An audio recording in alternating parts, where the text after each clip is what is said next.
ابھی میرے پاس ایک فون آیا مئو سے، بنارس سے 100 کلومیٹر دور ایک جگہ ہے مئو، ہماری پہچان کے ایک صاحب تھے، ان کا فون آیا، کہا مولانا صاحب ایک مسئلہ پوچھنا ہے۔ میں نے کہا کیا مسئلہ ہے؟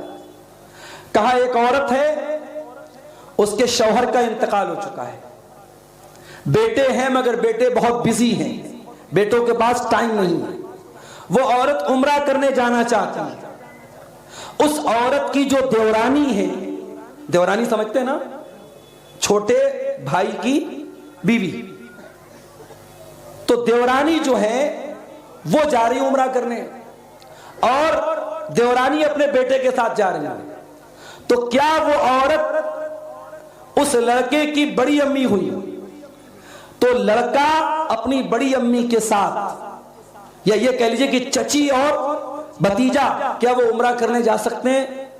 میں نے کہا ایک بات بتاؤ میرے بھائی، کیا بڑی امی کا رشتہ یا چچی کا رشتہ کیا شریعت کی نظر میں کیا یہ محرم کا رشتہ ہے یا غیر محرم کا رشتہ ہے؟ تو وہ کہنے لگے مولوی صاحب مجھے تو ایسا لگ رہا ہے غیر محرم کا رشتہ ہے۔ میں نے کہا لگ نہیں رہا ہے، صحیح بات یہی ہے، چچی جو ہوتی ہے وہ غیر محرم ہوتی ہے۔ ٹھیک ہے، ہم لوگ احترام میں چچی کو چچی بولتے ہیں یا بڑی امی بولتے ہیں، بڑی امی یا چچی، اگر چچا کا انتقال ہو جائے یا بڑے باپ کا انتقال ہو جائے تو وہ عورت نکاح میں بھی آ سکتی ہے اپنے دیور کے لڑکے کے ساتھ، اس کے لیے غیر محرم ہے۔ تو جس مرد کے ساتھ نکاح ہو سکتا ہے وہ غیر محرم ہے۔ میں نے کہا وہ اس کے ساتھ عمرہ کرنے نہیں جا سکتی۔ تو کہنے لگے مولوی صاحب یہ مسئلہ ہم نے اپنے علاقے کے ایک بہت بڑے عالم شیخ اسد اعظمی حفظہ اللہ سے پوچھا تھا، جو ہمارے بھی استاذ لگتے ہیں۔ تو میں نے کہا جب آپ نے اتنے بڑے عالم سے یہ مسئلہ پوچھا تو پھر آپ نے مجھ سے کیوں پوچھا؟ کہنے لگے میں نے سوچا کنفرم کر لوں۔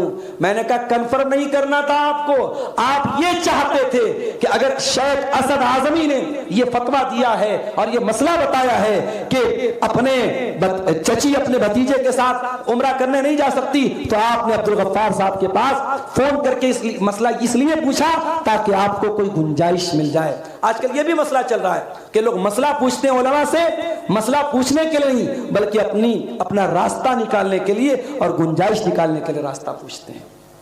میرے بھائیوں، اپنے گھروں میں محرم غیر محرم کا فرق کیجیے۔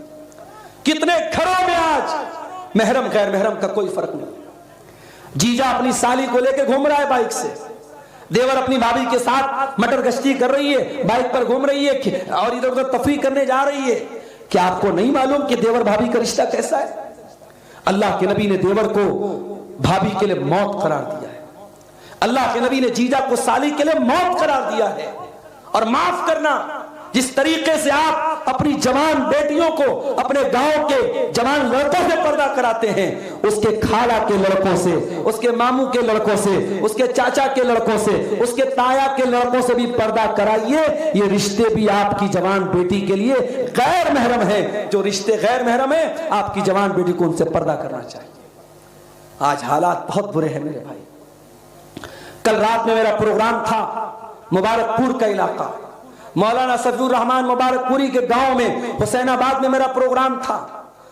اور آپ کو معلوم ہوگا بنارس، مئو اور مبارک پور یہ 3 علاقے ایسے ہیں جہاں کے بارے میں یہ بات بہت مشہور ہے کہ وہاں بہت اچھا ماحول ہے، مسلم علاقہ ہے، اسلامی ماحول ہے اور وہاں کی عورتیں بہت پردہ کرتی ہیں۔ یہ ساری باتیں بہت مشہور ہیں، مگر اب دھیرے دھیرے ہر جگہ کا ماحول خراب ہو رہا ہے۔